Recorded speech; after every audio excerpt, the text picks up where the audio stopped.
Hello friends, இன்னைக்கு நம்ம வீடியோவில் பார்க்க போகிற விஷயம் ரொம்பவே முக்கியமானது. குவைத் நாட்டில் பாதுகாப்பு அலர்ட், ஈரான் மீது குற்றச்சாட்டு, மேலும் குவைத் இன்டர்நேஷனல் ஏர்போர்ட் குறித்து சமூக ஊடகங்களில் பரவும் தகவல் பற்றி தான் நம்ம பார்க்க போகிறோம்.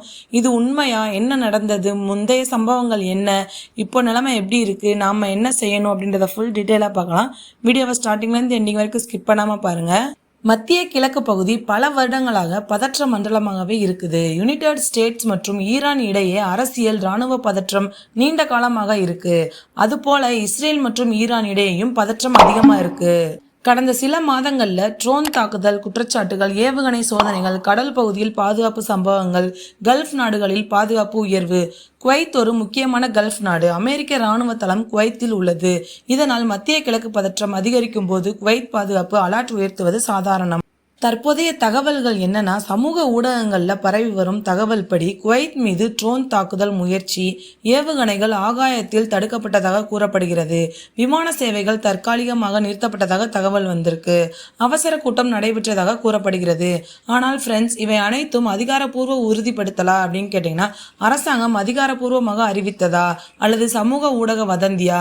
இப்போ வர அதிகாரப்பூர்வ செய்தி இல்லையெனில் நாம் அமைதியாக இருக்கணும். நெக்ஸ்ட் ஏர்போர்ட் சுச்சுவேஷன் எப்படி இருக்குன்னு பார்க்கலாம். குவைத் இன்டர்நேஷனல் ஏர்போர்ட் என்பது கல்ஃப் பிராந்தியத்தில் முக்கிய விமான நிலையமாகும். போர் அல்லது பாதுகாப்பு அபாயம் ஏற்பட்டால் தற்காலிகமாக விமானங்கள் நிறுத்தப்படலாம், விமான பாதைகள் மாற்றப்படலாம், பாதுகாப்பு பரிசோதனை அதிகரிக்கப்படும். இது உலகம் முழுவதும் நடைமுறையில் இருக்கும் பாதுகாப்பு நடைமுறை தான். நெக்ஸ்ட் குவைத் கவர்மெண்ட் ரெஸ்பான்ஸ் பற்றி பார்க்கலாம். குவைத் அரசு பொதுவாக உள்துறை அமைச்சகம் மூலம் அறிவிப்பு, பாதுகாப்பு படைகள் ஹை அலர்ட், அப்புறம் அவசர ஆலோசனை கூட்டம், குடிமக்களுக்கு வழிகாட்டல். இந்த மாதிரி சூழ்நிலையில் மக்கள் பீதி அடையாமல் இருக்க அதிகாரிகள் தொடர்ந்து தகவல் வெளியிடுவார்கள். நெக்ஸ்ட் இந்தியர்கள் என்ன செய்ய வேணும்ன்றதை பார்க்கலாம். இந்திய நாட்டை சேர்ந்தவர்கள் குவைத்தில் அதிகம் உள்ளார்கள். இப்படி பதற்ற சூழ்நிலையில் அதிகாரப்பூர்வ அறிவிப்புகளை மட்டும் நம்புங்க. இரவு நேரங்களில் தேவையில்லாம வெளியே செல்லாதீங்க. சமூக ஊடக வதந்திகளை பகிராதீங்க. எம்பசி ஆஃப் இந்தியா குவைத் தொடர்பு விவரங்களை சேமிச்சு வச்சுக்கோங்க. குடும்பத்தாருடன் தொடர்பில் இருங்க. பயப்பட வேண்டாம், ஆனால் எச்சரிக்கையாக இருங்க. ஏன் எல்லாரையும் எச்சரிக்கையா இருக்க சொல்றாங்கன்றதுக்கு காரணம் என்னன்னா, பிராந்திய அரசியல் போட்டி, அணு திட்டம் தொடர்பான விவகாரம், இராணுவ கூட்டணிகள், பிராந்திய ஆதிக்கம். கல்ஃப் பகுதியில ஒரு நாடு பாதிக்கப்பட்டால் அதன் தாக்கம் மற்ற நாடுகளுக்கும் இருக்கும். அதனாலதான் எல்லாரும் எச்சரிக்கையோட இருங்க.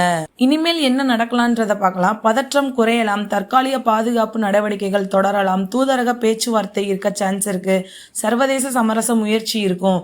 உலக நாடுகள் பொதுவாக போரை தவிர்க்க முயற்சி செய்வதுதான் வழக்கம். ஃப்ரெண்ட்ஸ், போர் செய்திகள் வந்தால் பயம் வருவது இயல்புதான். ஆனால் நம்ம அமைதியாக இருக்கணும். அதிகாரப்பூர்வ தகவல்களை மட்டும் நம்பணும். இந்த வீடியோ உங்களுக்கு ரொம்ப யூஸ்ஃபுல்லாக இருக்கும்னு நினைக்கிறேன். மறக்காமல் நம்ம சேனலை சப்ஸ்கிரைப் பண்ணிக்கோங்க. தேங்க்யூ.